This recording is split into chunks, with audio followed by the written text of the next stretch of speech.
Assalamualaikum warahmatullahi wabarakatuh.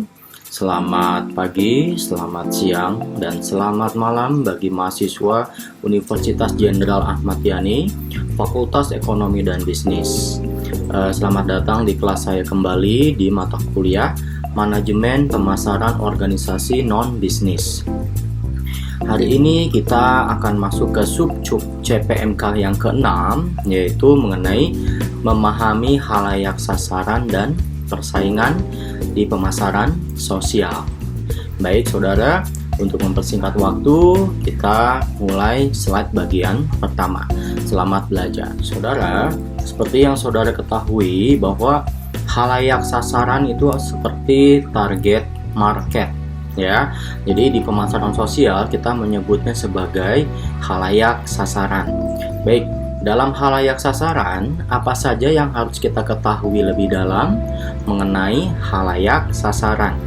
Baik saudara, menurut Kotler, ya ini ada tiga. Apa yang harus kita ketahui dalam mengenal halayak sasaran? Yang pertama, apa yang akan mereka pilih untuk dikerjakan dibandingkan perilaku yang kita promosi dan mengapa. Itu ya saudara ya.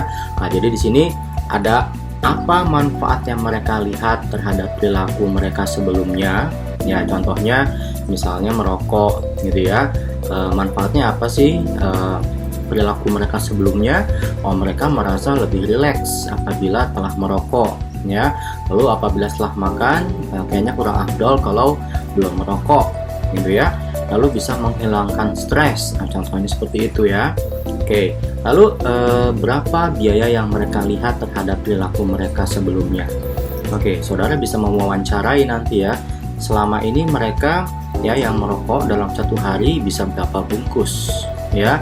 Nah, nanti dibandingkan tuh biayanya dengan biaya hidup apabila mereka tidak merokok, kira-kira bisa menghemat berapa gitu ya. Nah, makanya kita tuh nanti mereka yang akan merubah perilaku itu akan membandingkan perilaku yang kita promosikan, ayo dong berhenti merokok gitu ya, lumayan hemat loh ya, lalu juga bagus buat kesehatan baik bagi dirinya sendiri maupun bagi orang sekelilingnya gitu ya. Oke, lalu yang kedua, apa yang mereka ketahui tentang perilaku yang diinginkan ya. Contoh tadi merokok ya, mereka tahu nggak sih kita tuh pengennya udahlah jangan merokok gitu, jadi dia itu berhenti merokok gitu ya. Mereka tahu nggak apa maksud kita ya? Maksud kita kan sebenarnya baik ya, bukan berarti bahwa kita tuh egois juga, enggak gitu loh. Justru kita tuh peduli sama dia, terutama kesehatannya gitu ya. Oke, di sini ya kita bisa melihat dari sisi apakah mereka mengetahui terdapat hukum dan peraturan yang berlaku. Oke ya, selama ini pemerintah Indonesia membolehkan yang merokok ya, tapi ibaratnya secara etika mungkin kita merokok harusnya di ruangan khusus merokok gitu ya, tidak di tempat umum, apalagi di sekitar anak-anak atau orang tua yang sudah manula gitu ya. Nah gitu. Lalu apakah mereka mengetahui bagaimana memperoleh suatu produk? Ya misalnya kan tadi kita menginginkan bahwa mereka itu berhenti merokok gitu ya. Nah, produk kita itu kampanye itu gitu ya, berhenti merokok. Nah, itu sebenarnya ada beberapa produk yang kita tawarkan. Misalnya permen mengunyah permen karet, atau ada permen yang rasa cengkeh gitu ya. Untuk apa? Untuk membantu mereka untuk bisa berhenti merokok. Nah, itu mudah nggak didapatnya? Atau untuk kita melakukan kampanye-kampanye, melakukan penyuluhan, nah itu mereka mudah nggak mendapatkan penyuluhan itu gitu ya. Oke, dan lain-lain. Lalu yang ketiga itu apa yang mereka yakini ya, bagaimana nilai dan sikap yang berhubungan dengan perilaku yang diinginkan. Oke, selama ini mereka meyakin nggak sih gitu ya kalau misalnya merokok itu merugikan kesehatan, atau justru bagi mereka merokok itu adalah suatu hal yang gaya gitu ya, lalu bermanfaat buat dirinya gitu ya. Itu kan mereka meyakini gitu ya. Nah, tapi kalau misalkan mereka berubah gitu ya, mereka paham nggak sih apa yang kita inginkan gitu, dan mereka yakin nggak sih terhadap misi kita terhadap mereka itu gitu ya. Oke, jadi di sini kita bisa melihat bahwa apa manfaat yang mereka lihat. kita mengkampanyekan bebas merokok. Ayo berhenti merokok. Ya, mereka harus bisa lihat apa manfaatnya yang mereka lihat. Ya, lalu bagaimana persepsi mereka bahwa hal ini memerlukan biaya? Oke, memang semuanya kampanye penyuluhan tuh butuh biaya, ya. Tapi ya memang semua itu dibutuhkan untuk apa? Untuk bisa merubah perilaku. Namun, ya, apabila dibandingkan dengan perilaku mereka yang merokok sebelumnya, contoh ya, gitu ya. Nah, biayanya lebih besar mana? Ya, antara berhenti merokok dan dengan merokok sendiri, gitu ya. Lebih besar mana kampanyenya atau dengan merokok sendiri, gitu ya. Oke, lalu apa halangan yang akan mereka hadapi dalam menjalankan perilaku ini? Oke, contohnya ya, kita paham bahwa merokok itu adalah nggak sehat ya buat tubuh kita. Tapi ada yang menghalangi kita nih, ya, yang bersaing gitu ya. Apa? Nah, contohnya pergaulan kita. Pergaulan kita, teman-teman kita semuanya pada merokok. Jadi kalau misalnya kita nggak merokok, kayaknya nggak enak gitu loh. Nah, itu adalah salah satu apa? Persaingan atau halangan yang ada di pemasaran sosial kita ini gitu ya, saudara. Dalam memahami halayak sasaran, ini ada beberapa model yang digunakan ya, saudara ya. Jadi nanti kita jelaskan satu persatu. Jadi model yang pertama itu kita sebut sebagai knowledge, attitude, practice, and belief, atau disingkat sebagai KAPB. Lalu yang kedua ada model kepercayaan kesehatan. Ya, ini kebanyakan untuk produk kesehatan ya. Ini kita singkat sebagai HBM. Ya, lalu ada model difusi inovasi. Oke, kita bahas satu persatu ya. Yang pertama adalah knowledge, attitude, practice, dan belief atau KAPB. Ya, kita baca ya. Jadi Andresen menjelaskan bahwa survei komprehensif sampel representatif dari desain populasi target untuk mengamankan informasi tentang perilaku sosial yang dimaksud dan tentang status saat ini dari target halayak.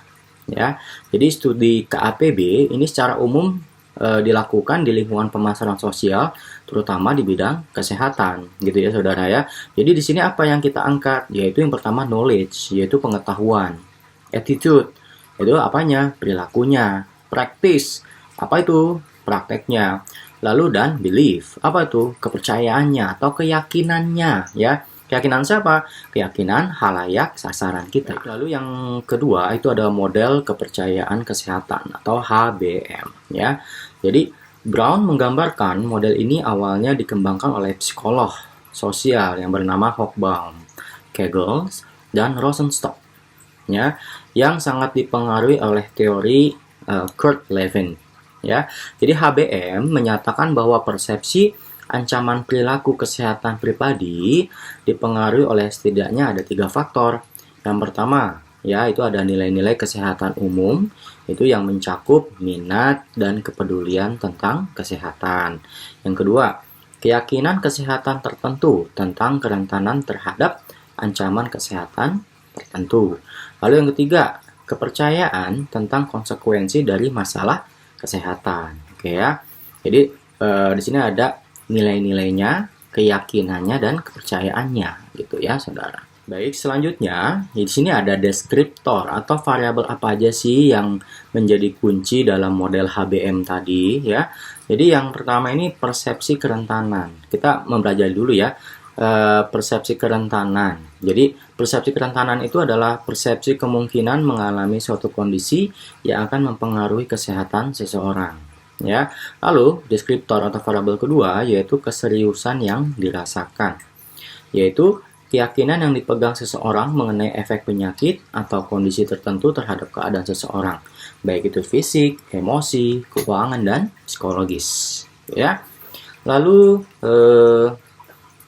yang ketiga adalah manfaat yang dirasakan dari mengambil tindakan. Jadi sejauh mana seseorang percaya akan ada manfaat untuk tindakan yang direkomendasikan. Lalu yang keempat, yaitu hambatan yang dirasakan untuk mengambil tindakan. Jadi sejauh mana perlakuan atau tindakan pencegahan dapat dianggap sebagai tidak nyaman, mahal, tidak menyenangkan, menyakitkan, atau mengganggu. Ya. Lalu yang kelima, itu variabel mempercepat tindakan. Jadi jenis strategi internal atau eksternal atau pelanggaran yang mungkin diperlukan agar perilaku yang diinginkan terjadi. Yang tiga yaitu difusi inovasi. Ya, jadi Kotler dan Roberto ya menggambarkan konsep difusi atau penyebaran adopsi perilaku baru melalui populasi, dan penerapannya pada pemasaran sosial yang merujuk pada karya asli oleh Rogers dan Shoemaker. Ya, jadi kemampuan pemasaran sosial untuk merencanakan dan mengelola difusi atau penyebaran adopsi ke target pasar seluas membutuhkan pemahaman tentang perilaku individu dan mekanisme di mana gagasan dan praktik baru menyebar ke kelompok atau populasi yang lebih besar. Ya, namanya difusi, jadi menyebar gitu ya. Oke, jadi penelitian difusi inovasi menunjukkan bahwa berbagai jenis halayak menerima dan melakukan inovasi pada titik waktu yang berbeda. Kegunaan model difusi inovasi.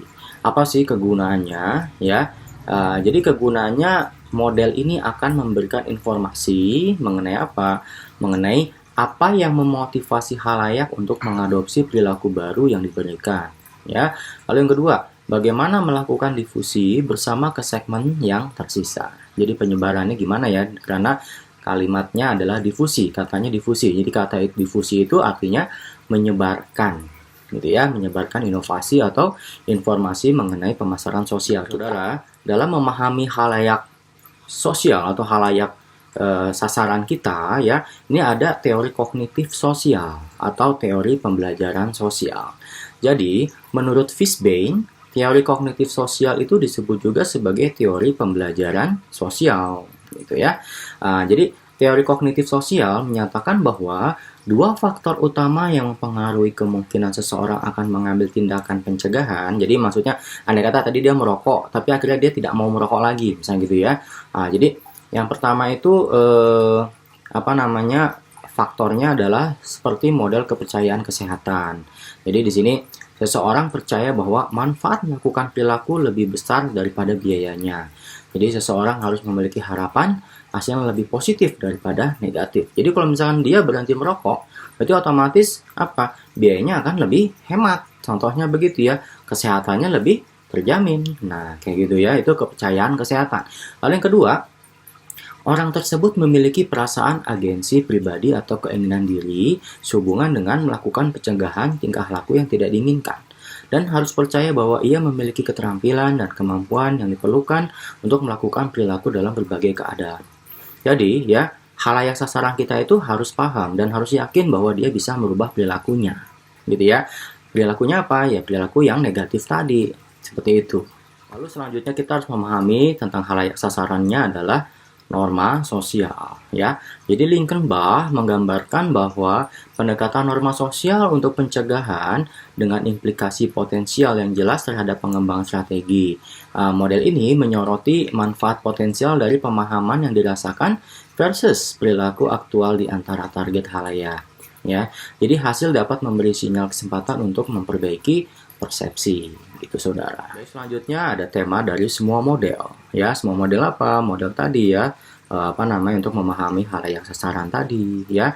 Jadi ringkasan intervensi perubahan perilaku Fishbein mencakup tema dari sebagian besar model yang disajikan dalam bab ini, ya. Jadi secara umum tampaknya agar seseorang dapat melakukan perilaku tertentu, beberapa hal berikut ini sekiranya harus diperhatikan ya. Nah, yang pertama, orang itu pasti telah membentuk niat positif yang kuat atau membuat komitmen untuk melakukan perilaku. Jadi misalnya mau berhenti merokok harus ada komitmen, ya harus positif, harus kuat, gitu ya. Oke, lalu tidak ada kendala lingkungan yang membuatnya tidak mungkin untuk melakukan perilaku. Ya contohnya tadi, kalau dia masih bergaul dengan teman-temannya yang masih merokok, yang masih suka mabuk-mabukan, gitu ya. Ya sulit ya, karena apa? Pasti lingkungannya itu, teman-temannya itu akan mempengaruhi dia terus untuk apa? Melakukan perilaku yang negatif tadi, gitu ya. Lalu yaitu kendalanya ya. Lalu yang ketiga, orang itu memiliki keterampilan yang diperlukan untuk melakukan perilaku. Ya contohnya gini, kamu bisa nggak sih berhenti merokok? Bisa sih sebenarnya. Lalu apa alasan kamu sebenarnya merokok? Ya, lalu kalau misalnya kamu berhenti bisa nggak? Bisa aja sih, cuma masalahnya memang asem ya kalau misalnya sudah berhenti ya. Tapi nyatanya dulu saya merokok, ya, tapi saya bisa berhenti. Apa motivasi saya? Dulu saya merokok, tapi dulu ancaman kantor saya yang lama bilang bahwa kalau kamu masih merokok, kamu tidak akan bisa menjadi manajer. Gitu ya. Karena produk kami adalah produk kesehatan. Jadi dulu saya bekerja di Susu Bendera ya, Frisian Flag Indonesia, itu minuman kesehatan kan susu ya. Tapi kalau misalkan karyawannya itu melakukan tindakan yang tidak sehat, kan orang masyarakat akan melihat karyawannya aja nggak sehat, masa sih memasarkan produk-produk yang bertemakan kesehatan. Nah itu, jadi saya dulu dia ancam ya, andai kata tidak berhenti merokok, kamu nggak bisa menjadi manajer. Saya bisa berhenti nggak? Bisa. Karena apa? Karena motivasi saya dan butuh keterampilan nggak sih untuk berhenti merokok? Ya sebenarnya nggak juga sih, gitu ya. Dan manfaatnya apa? Ya saya jadi bisa hemat, ya. Hemat apa? Hemat uang saya untuk nggak berokok lagi. Ya, lalu apa lagi? Kondisi badan saya jadi lebih fit. Seperti itu contohnya, ya. Oke. Lalu yang keempat, orang percaya bahwa keuntungan, manfaat, hasil positif yang diantisipasi melakukan perilaku mereka lebih besar daripada kerugiannya, biaya, hasil negatif dan diantisipasi. Nah tadi saya dulu merokok, ya saya bisa percaya bahwa kalau saya berhenti ternyata bermanfaat buat siapa? Pertama buat kesehatan saya manfaatnya, memberikan hasil positif nggak? Oh positif buat saya. Ya saya sih terserah ya, mau pada merokok mau ini terserah gitu, itu hak-hak saudara ya. Nah, kalau saya punya pilihan pribadi gitu ya. Nah, tapi manfaatnya apa? Oh sekarang saya bisa menghemat uang saya yang tadinya saya butuh minimal mungkin sehari itu 1 bungkus gitu ya. Tapi sekarang saya nggak perlu lagi membeli rokok, ya bisa saya alokasikan uang saya ke yang lain, gitu ya. Ternyata saya melihat manfaatnya itu lebih besar dibandingkan dengan kerugiannya, gitu ya. Nah, lalu misalkan contohnya mabuk-mabukan. Apa sih manfaatnya mabuk-mabukan? Misalkan kamu dengan teman-teman kamu semua, gitu ya. Nah, saya jadi ada kejadian ya di tempat tinggal saya ya, di kontrakan saya di dekat Unjani itu masih ada mahasiswa ya, tetangga kita bukan di Unjaninya ya, tapi itu anak muda itu kayaknya alim gitu ya, tapi kok ada teman-temannya itu mereka merokok, mabok gitu ya. Terus ya saya jadi nggak simpatik melihatnya gitu ya. Intinya apa sebenarnya, apa sih manfaatnya dengan mabuk-mabukan itu ya. Lalu apa yang mau dicari itu kan sebenarnya hanya karena apa ya, toleransi bukan toleransi ya, jadi karena pertemanan aja ya, saling having fun atau apa. Tapi coba bayangkan beli minuman keras berapa, belum dosanya gitu ya. Lalu apalagi ya, belum ke tubuh ya, jadi mereka tuh jadi sering begadang gitu ya. Lalu kuliah pada telat gitu ya, kuliah pada kuis jadi pada nggak ikutan gitu. Kenapa? Begadang malam-malam, mabok-mabokan, paginya tidur gitu ya. Nah sebenarnya yang rugi itu siapa? Yang rugi diri mereka sendiri sebenarnya, ya nggak sih? Jam tidur kita ini kan jam biologis kita bukan kayak orang Amerika ya, kita beda jam ya. Ya di sana pagi, kita malam ya. Jadi yang untuk perilaku gitu coba kita amati gitu ya, amati yang ibaratnya mana sih yang lebih positif ya. Kalau misalnya teman-teman kita melakukan hal negatif itu ya jangan jangan merasa nggak enak ya, kita harus tegas. Karena apa? Ya kita berhak untuk menata kehidupan kita selanjutnya. Pilih teman yang baik gitu ya. Selanjutnya ya, orang tersebut merasakan tekanan sosial atau normatif yang lebih besar untuk melakukan perilaku tersebut dan tidak melakukan perilaku ya. Contohnya gitu ya, kalau misalkan mabuk itu nggak bagus di mata masyarakat, jadi orang itu pasti akan sembunyi-sembunyi kan. Nah pada saat orang itu ketahuan, pastikan masyarakat akan menekan dia gitu ya. Menekannya apa? Akan dicap bahwa ini tukang mabuk gitu ya. Otomatis apa? Otomatis dia merasa malu ya. Ya mudah-mudahan dengan tekanan sosial itu dia akan berhenti gitu ya. Oke, lalu yang keenam, menurut orang itu kinerja perilaku lebih konsisten daripada tidak konsisten dengan dirinya sendiri. Gambar, atau kinerjanya tidak mencerminkan standar pribadi yang diatifkan dari aksi diri yang negatif ya. Jadi itu ada persepsi terhadap diri sendiri gitu ya, dan itu kita harus konsisten ya. Kita bisa konsisten nggak untuk berubah perilaku kita gitu ya. Oke, lalu ada 7 itu reaksi emosional orang tersebut, melakukan perilaku lebih positif daripada negatif. Jadi pada saat orang ya mungkin pada saat dia berhenti mabuk atau merokok ya, di lingkungan dia yang memang sering mabuk dan rokok, pasti akan dikucilkan. Kenapa? Oh nggak setiap kawan nih gitu ya. Tapi setiap kawannya negatif ya gitu ya. Tapi dampak ke pribadinya dia ya itu akan lebih positif dibandingkan negatifnya gitu ya. Oke, lalu yang terakhir, itu orang itu menganggap bahwa ia memiliki kemampuan untuk melakukan perilaku di bawah sejumlah keadaan yang berbeda. Jadi dia ini harus punya anggapan bahwa dia tuh mampu untuk melakukan perubahan perilaku yang negatif itu, gitu ya. Kalau misalnya dia sudah optimis, insya Allah akan bisa, ya, akan bisa apa? Merubah perilakunya. Walaupun kita dikucilkan oleh teman-teman kita, dibilang tidak setia kawan, tapi bagi ya justru itu apa? Oh, teman-teman kita itu akan memberikan dampak negatif dan merugikannya apa? Apakah mereka akan menanggung masa depan kita yang suram? Enggak kan? Mereka juga punya masa depan sendiri-sendiri. Nah, pada saat masa depan kita suram, apakah mereka ikut bantu? Enggak juga kan? Mereka ada hanya apa? Hanya ada pada having fun aja. Pada saat susahnya ada nggak? Ya kadang-kala saat susahnya juga mereka udah sibuk sendiri. Saudara ya, ini ada siapa pesaing dalam lingkungan pemasaran sosial. Ya, oke, kita baca dulu penjelasannya ya. Jadi perilaku dan manfaat terkait yang akan mendorong target halayak mengenai apa yang dipromosikan. Jadi kan kita sebagai pemasaran sosial ya, produk sosial gitu ya. Nah ini ada pesaing-pesaingnya. Ya contohnya siapa? Ya contohnya ya, kita nggak mau ada mabok di lingkungan tempat tinggal kita. Tapi masalahnya teman-temannya itu ya selalu mengajak dia mabok. Kan itu pesaing kita. Ya, ibarat kita ingin merubah perilaku orang ini, ya, merubah kebiasaan di masyarakat situ, tapi lingkungannya itu masih suka tukang mabuk. Ya, itu tukang mabuk itu yang menjadi pesaing kita, gitu ya. Lalu perilaku yang telah mereka lakukan selamanya sehingga mereka harus meninggalkan perilaku tersebut. Nah, tadi ya, orang yang suka merokok ingin berubah, ya. Tapi harus kita pengaruhi dulu kan, nggak bisa dia langsung berubah. Biasanya kan, rokok saya gitu ya, kenapa juga sih itu ngurusin? Nah, bisa gitu ya. Tapi kan itu belum tersentuh hatinya, belum tersentuh. Ya, ibaratnya pikirannya. Sebenarnya yang rugi itu sebenarnya dia juga, ya, selain lingkungannya, gitu ya. Nah, itu perilaku yang mereka lakukan selamanya ini sehingga mereka harus meninggalkan perilaku tersebut, ya. Lalu organisasi dan individu mengirim pesan yang melawan atau menentang perilaku yang diinginkan. Ya, jadi biasanya misalnya kita sebagai pelaku pemasar sosial, kita melakukan kampanye, ayo jangan merokok, ayo tinggalkan minuman keras, gitu ya, jangan mabuk-mabukan, ya, jangan membeli miras oplosan karena itu lebih berbahaya. Nah, gitu ya, itu salah satu kita atau ada perusahaan kita, organisasi kita yang menentang perilaku yang tidak diinginkan tersebut. Oke, saudara, ini ada contoh persaingan dalam lingkungan pemasaran sosial. Ini contoh yang ada di dalam buku Kotler dan Roberto ya. Jadi sebenarnya kita bisa mencari contoh yang lain ya, tadi misalnya merokok, lalu yang suka mabuk, ya, lalu mungkin suka premanisme atau apa gitu ya. Oke, kita bahas yang ada di buku dulu ya.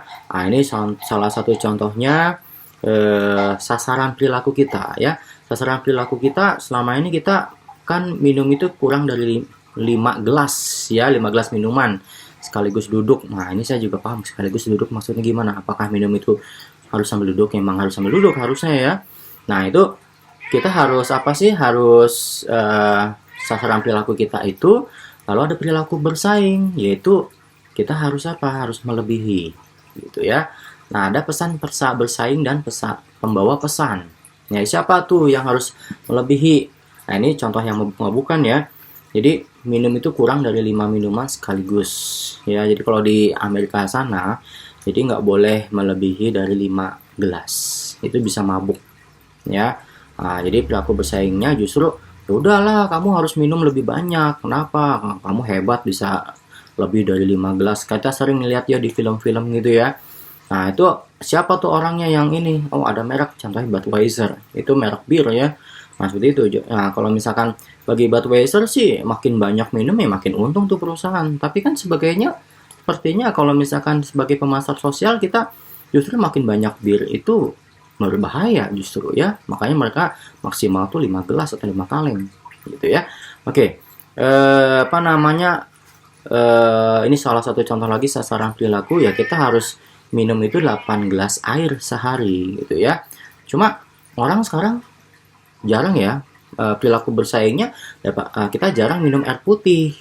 tapi kita minum latte contohnya ya, atau minum apa lagi ya, minum Thai tea, nah seperti itu ya. Siapa tuh yang pembawa pesannya, orang itu siapa atau mereknya siapa?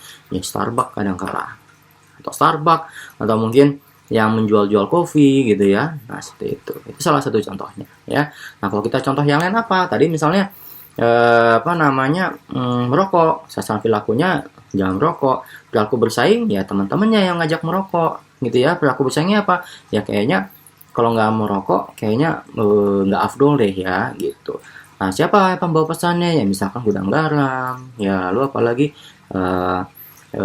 apalagi merek rokok ya, di Samsu dan lain-lain gitu. Lalu saudara memahami halayak dalam posisi produk terhadap kompetisi. Jadi kita akan memahami halayak kita dalam posisi produknya dan terhadap persaingannya gitu ya. Oke, jadi manfaat yang lebih besar dalam perilaku yang dipromosikan daripada dalam perilaku mereka saat ini atau yang lebih disukainya gitu ya. Manfaatnya apa gitu ya. Lalu biaya ya. Jadi biaya yang lebih rendah dan lebih sedikit hambatan untuk mengadaptasi perilaku yang diinginkan daripada perilaku saat ini atau yang disukai. Gitu ya. Lalu tekanan sosial atau norma-norma yang menandakan sebagai nilai budaya yang dapat diterima. Ya. Nah, jadi itu ada kompetisinya ya, tadi seperti tekanan sosial gitu ya. Saudara, di sini ada 4 taktik utama untuk menciptakan keunggulan kompetitif ya. Jadi McKenzie, Moore, dan Smith mengkonfirmasi tugas atau taktik yang dapat dilakukan dalam persaingan dalam pemasaran sosial gitu. Yang pertama, meningkatkan manfaat dari target perilaku. Jadi harus jelas manfaatnya ya. Lalu yang kedua, mengurangi hambatan dan atau biaya untuk target perilaku. Jadi hambatan itu kalau bisa dikurangi gitu ya. Nah, kita analisa apa hambatannya gitu ya. Yang ketiga, mengurangi manfaat dari perilaku yang bersaing. Jadi kalau misalkan tadi manfaatnya gitu ya, ada teman kita ngajak, ayo ngerokok, ayo kita mabuk-mabukan. Nah itu si persaing itu harus bisa, ibaratnya kita anggap dia nggak bermanfaat, atau kita kurangi apa manfaatnya. Nggak bermanfaat tuh sebenarnya cuma pertemanan aja, tapi setelah itu mereka tanggung jawab nggak terhadap kondisi tubuh kita? Ya enggak gitu ya. Oke, lalu yang keempat, meningkatkan hambatan atau biaya dari perilaku yang bersaing. Nah jadi kalau misalkan hambatan, misalkan kita di apa, mungkin sama orang tua kita dihambat untuk tidak bergaul sama orang-orang itu. Karena apa? Membawa perilaku yang negatif. Nah itu salah satu contoh meningkatkan hambatannya, supaya kita nggak bergaul lagi sama dia. Saudara, di sini ada contoh tabel ya untuk mencari tahu apa yang menjadi pandangan halayak sasaran tentang persaingan gitu ya. Oke, tadi kita lihat ya persaingan, contoh kita inginnya apa, berhenti merokok, tapi persaingannya siapa? Wah, ada perilaku teman-teman kita nih yang ngajak selalu ngerokok atau mabuk-mabukan gitu ya. Atau mungkin ada banyak promosi-promosi rokok yang murah atau apa gitu ya. Nah, ini saya akan menjelaskan dari salah satu contoh ya di buku Kotler dan Roberto ya. Saya ambil satu aja, nggak usah dijelaskan semua, nanti saudara baca ya. Contohnya ini aja deh. Contohnya yang bawah ya, kita akan membandingkan antara perilaku yang diinginkan, perilaku bersaing, lalu apa manfaat yang dipersepsikan dan hambatan apa yang dirasakan dan biayanya ya. Kita lihat ini aja. Contohnya penggunaan kursi khusus, ini maksudnya buat ini ya, buat anak balita ya. Itu kalau kita nyetir mobil ya, kalau di Indonesia itu kan ibaratnya ya, kalau kita lihat mobil kan seat beltnya itu nggak cukup tuh, anak-anak kebesaran ya. Jadi harus ada kursi khusus ya, kursi khusus yang buat toddler atau buat balita yang ditempatkan di jok kursi mobil kita. Nah itu ada seat belt khusus ya. Itu udah buat apa itu ya, supaya aman ya, ibaratnya kan karena dia seat beltnya nggak muat ya, nggak cukup. Nah jadi perilaku yang diinginkan itu penggunaan kursi khusus tadi ya buat balita ya. Tapi ternyata ada perilaku bersaing, apa? Menggunakan sabuk pengaman dewasa biasa ya, ibaratnya mahal kursi itu, udahlah yang biasa aja lah, ibaratnya kayak gitu. Nah itu perilaku bersaing ya. Lalu kita bandingkan dengan manfaat yang dipersepsikan ya. Manfaat yang dipersepsikan, kita membandingkan dengan perilaku yang kita inginkan itu kan menggunakan kursi ya. Apa manfaatnya? Oh ternyata lebih aman ya. Nah lalu hambatannya apa sih? Pada saat kita menginginkan anak-anak itu menggunakan kursi khusus, ada hambatan nih ya. Hal ini dirasakan rumit dalam penggunaan kursi khusus. Iya memang ya. Kursi itu harus diikatkan dulu ke jok kursi kita ya. Lalu apa? Ya lalu apa namanya, itu agak ribet aja men-settingnya, lalu mahal juga gitu ya. Nah itu hambatannya. Oke, lalu kalau perilaku bersaing manfaatnya apa sih? Oh, perilaku bersaing kadang-kala anak kita merasa bahwa kalau menggunakan seat belt biasa dia merasa sudah dewasa, sudah besar gitu ya, senang dia. Nah itu manfaatnya ibaratnya bagi anaknya, tapi sebenarnya itu bersaing ya. Nah tapi hambatannya apa? Ya sekarang kok min zalik ya, kalau misalkan ada kecelakaan kan, kalau misalkan seat beltnya itu nggak pas, anak-anak bisa terluka gitu ya, bisa cedera. Nah itu gitu ya, nanti saudara bisa membandingkan antara apa manfaat, apa hambatan terhadap perilaku yang diinginkan dan perilaku bersaing. Saudara, tabel berikutnya ini adalah contoh ya, contoh hasil wawancara yang ada di buku Kotler gitu ya.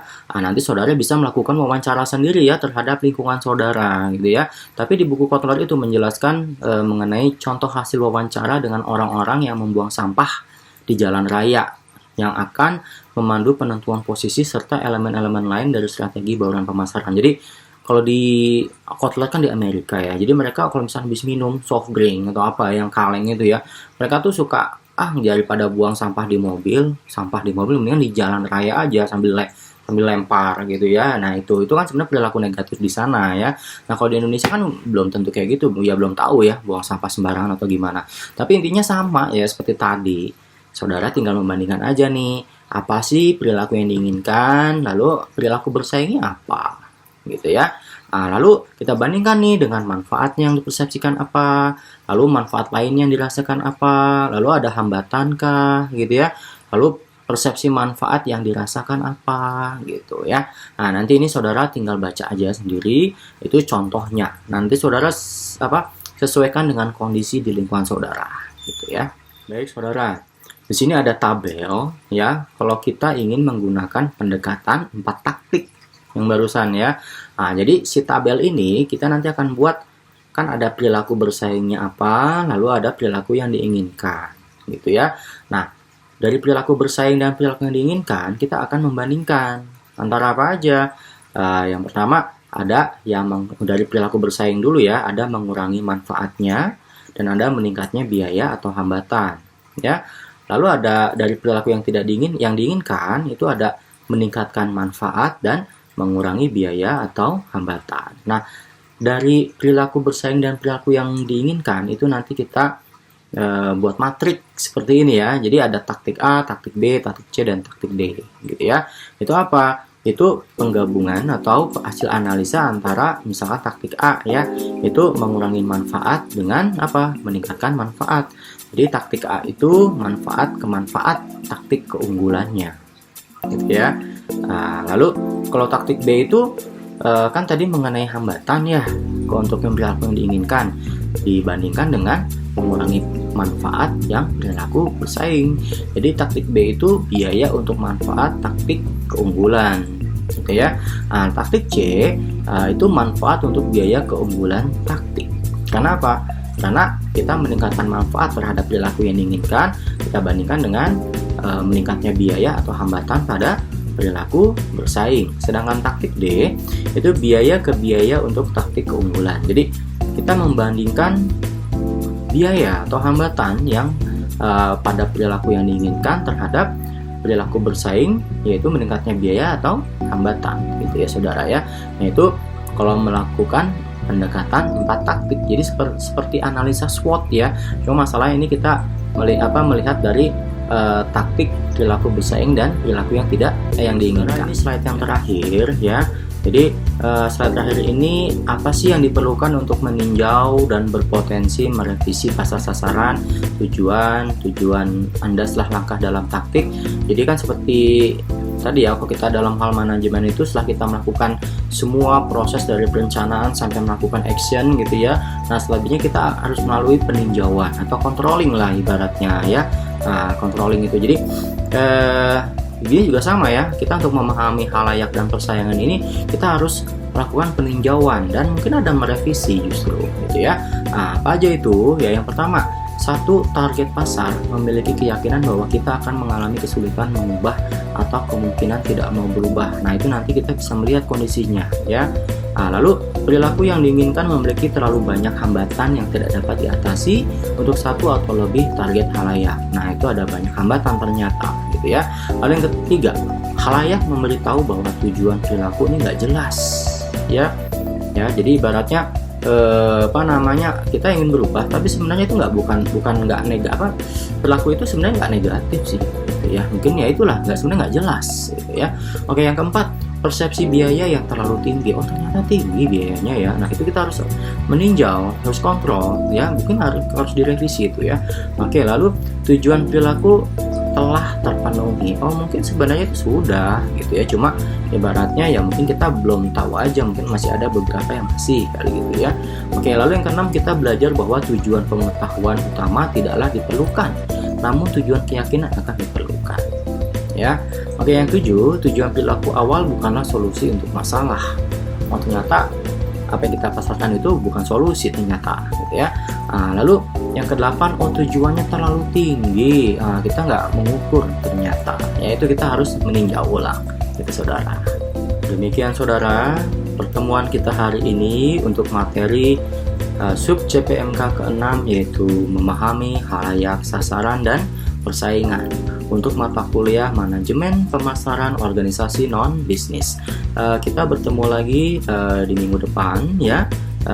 Minggu depan ini kebetulan minggu depan ini kita masih ada waktu lagi ya sebelum kita masuk ke ujian tengah semester ya.